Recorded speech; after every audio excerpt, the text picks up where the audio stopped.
Hello, I'm Mr. McBrien. This is TEJ3M, Boolean logic. So we've already seen something interesting. We've seen that we needed an electronic switch to enable sophisticated devices. And now we have that. We have our transistor that can be switched on and off by a small electrical signal. But that's not the complete puzzle.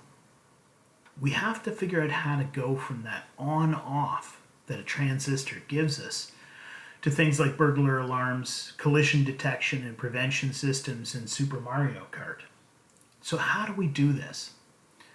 Well, the answer is we have to go back a little ways in time. In the 1850s, George Boole developed a new form of algebra. Now it's called Boolean algebra in honor of him. Now, this isn't a typo. It was 170 years ago, before the days of computers or even really electricity as we view it today. And in fact, his logic system was an interesting abstract idea until an MIT student named Claude Shannon demonstrated that this Boolean logic could be used very well in terms of building electronic circuits. So Boolean equations today use the binary number system, and they give us a very precise way of illustrating the logic of computer chips. So let's dig a little deeper then into Boolean logic.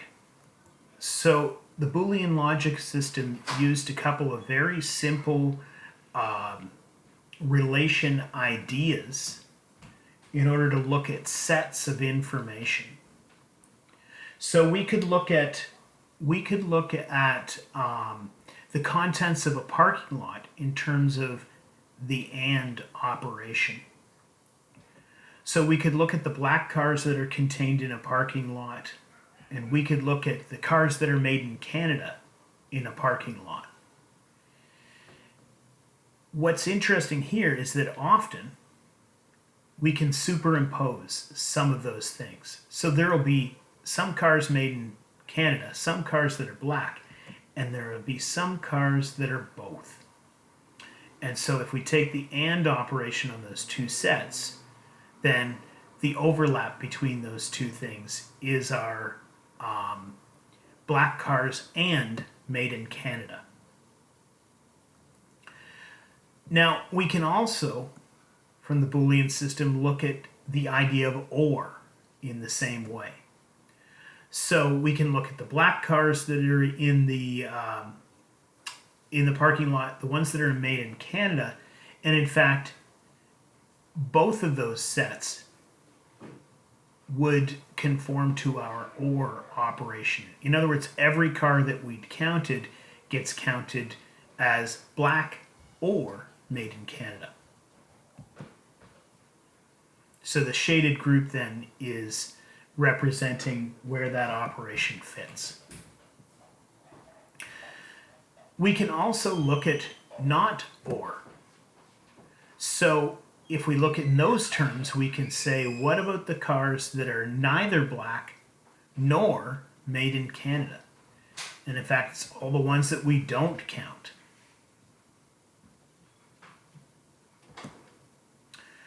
So that seems very indistinct in terms of its correspondence to electronics until we consider the idea of the binary number system and the idea of a 1 in the binary system representing on or yes, and a 0 representing off or no. So Boolean logic can actually apply to those yeses and nos in the same way as it applies to sets. And in fact, it does, and it's a part of almost every aspect of computer electronics. So we can look at something called a logic gate that takes a signal and does something with it. So it can take an input, we usually refer to that as A or B, and it can give an output, which we refer to usually as Y or X, unless we need more variables. And remember, in binary logic, we have a 0 for no and a 1 for yes. Well, in a logic circuit, 0 volts is no, and 5 volts is high, or yes. So we can take and construct circuits that will allow us to examine the signal, the inputs at A and B, and then create an output that matches Boolean logic. So an AND gate would take and have Y be high only if A and B were high. An OR gate, Y would be high if A or B were high. This special NOT gate that we're going to construct today inverts the signal. So if a high signal comes in, a low signal goes out, and vice versa. And the rest of the gates go from there. And so there are Boolean symbols for these. He created these back in the 1850s, and we still use these for a kind of to simplify our circuits. And we'll talk more about that a little bit in this class and a great deal in grade 12. Okay, so it can often be confusing understanding what kind of outputs we can expect from given sets of inputs. It's hard to anticipate all of these without a great deal of knowledge going in. However, something called truth tables can really help out with this. So what we can do is we can systematically document every possible output based on every possible input. And once we've populated this table, we have a very good understanding of what we can expect from our circuit. It's just a little bit of work. So let's illustrate that with an AND gate. Remember that an AND gate will give us a high output, a 1 from Y, only if A and B are 1s. Well, if you were listening closely to that sentence, you should be able to populate this truth table very easily. If A is low and B is low, then we can expect Y to be low. If A is low and B is high, unfortunately that's still a low output because we need both of them to be high. And you can probably figure out what the next output is. It's a 0. And then finally we reach the case where our output can be high. Both A and B are high, and so Y, our output, is high. So we can look at this and we can see that both inputs have to be yes to get a yes as an output. We can do the same thing for an OR gate. Remember, an OR gate, the output is high if A or B is high. Well, in this case, A and B are low, so the output is low. The next one, B is high, therefore the output is high. The next one, A is high, therefore the output is high, and we reach an interesting situation. In the final case, A and B are high. Now you might be tempted to put a 0 in here. In fact, it's a 1. There's a specialized gate for this, what's called an exclusive OR, which means A or B, but not both. So an OR gate will give a high output if A and B are high. Okay, our NOT gate, we discussed this. It simply inverts our input for the output. So wherever we see a 0, we see a 1. Wherever we see a 1, we see a 0. Okay, a NOR gate requires a little bit more discussion. So NOR is short for not or. And this little dot here represents an inversion of our OR gate. So in our first case, with A and B 0, an OR gate would give a 0. This means that our inversion means this should be a 1. For all the other cases, the OR gate would give a 1, therefore we should expect a 0 for each one of those. And in fact, that's what we see. So this is the opposite of an OR gate. Now the fun one. Okay, we alluded to the idea that an OR gate will accept A or B or both. An exclusive OR gate is just like an OR gate, except it won't accept both A and B to give a 1. So when A and B are both zeros, we see a 0 as an output. When A is a 0, B is a 1, we get a 1. When A is a 1, B is a 0, we get a 1. And this is the case where we depart from the OR gate. In this case, because A and B are 1s, we get a 0.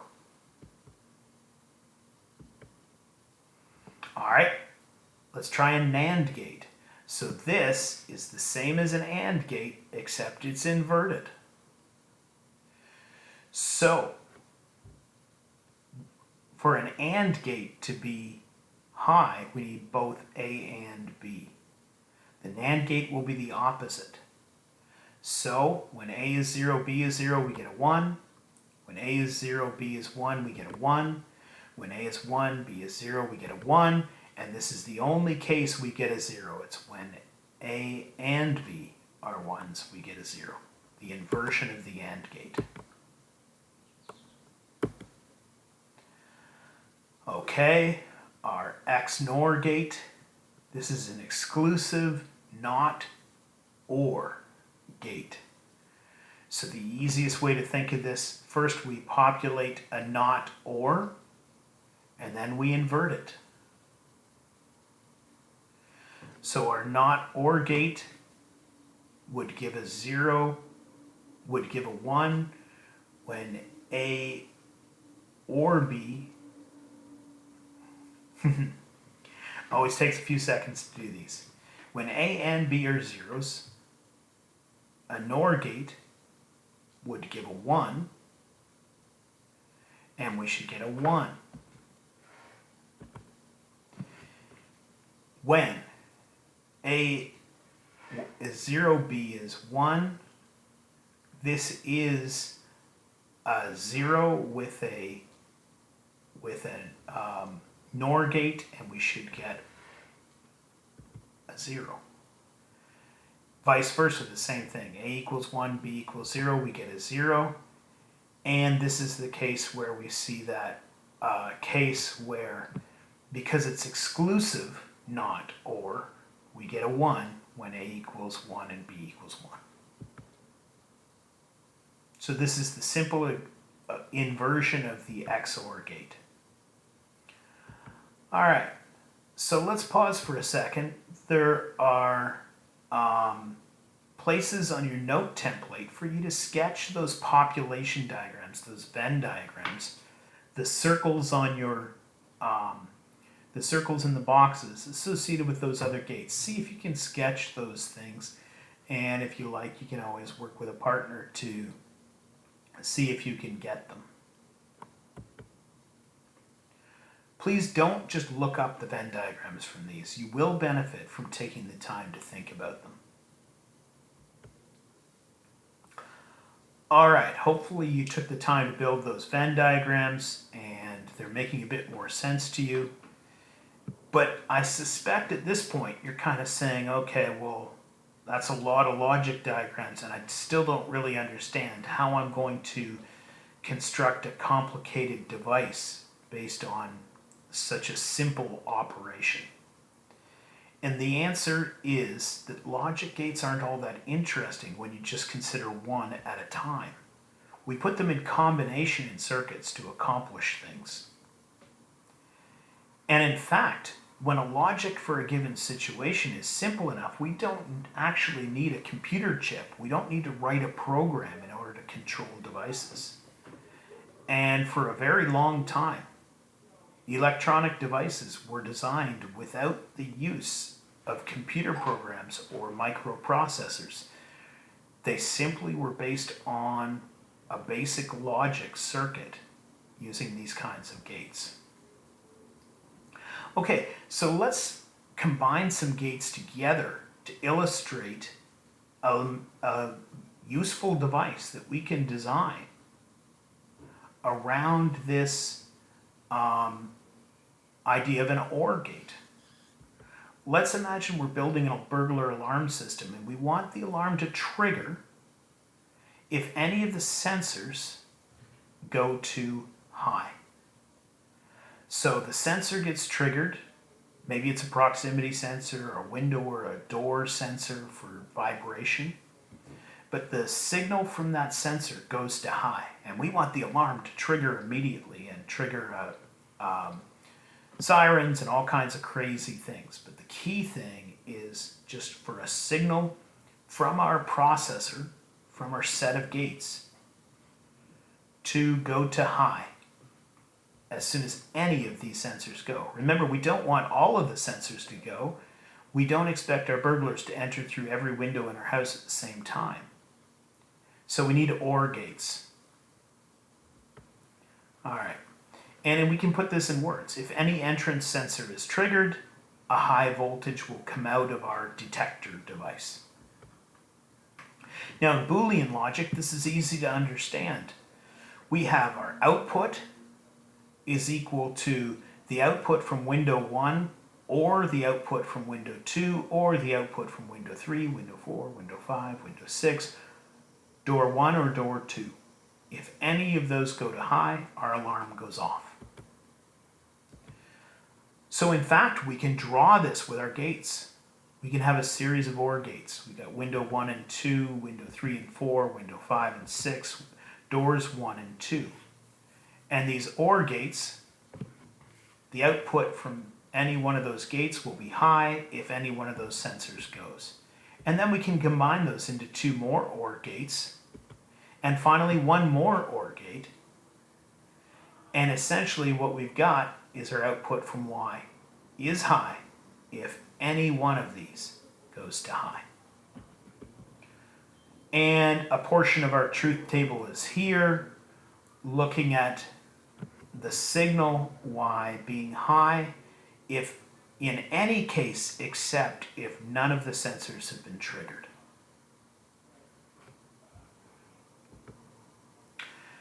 Can anyone spot the problem with our alarm system here? I'd invite you to pause the video for a second and think about what the problem is with our alarm system as it stands right here.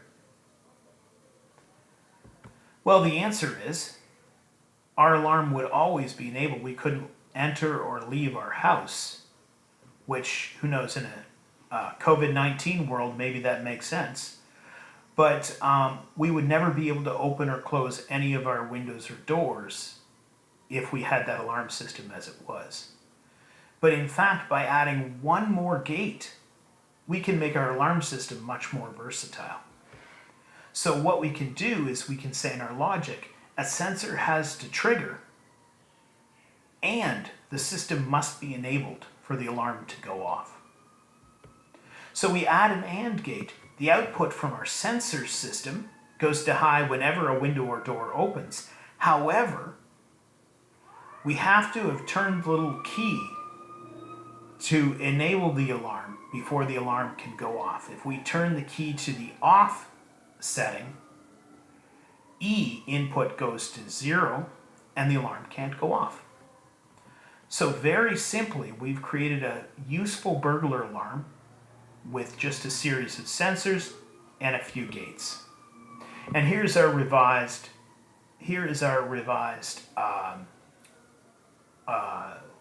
truth table incorporating windows, doors, and the enabled system.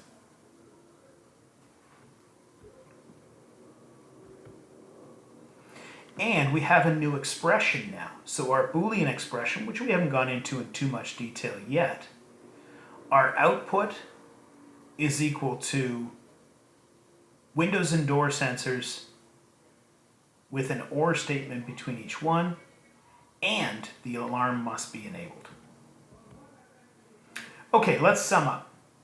Logic gates are the basis of the modern electronic logic that we see in so many devices today. They're based on the idea of Boolean algebra. Logic gates form the basis of things like a CPU, these huge processors we use. However, they can be combined with other gates to create circuits that produce logical outputs without needing to write computer programs. We can represent the behavior of these gates using truth tables or using Boolean expressions that we'll get into later. All right, so I've included an activity for you to work on. First of all, you want to do your Venn diagrams. Once that's done, you can go ahead and build one of the gate circuits either online or using hardware, depending on what you have available. Thanks very much. Have a great night.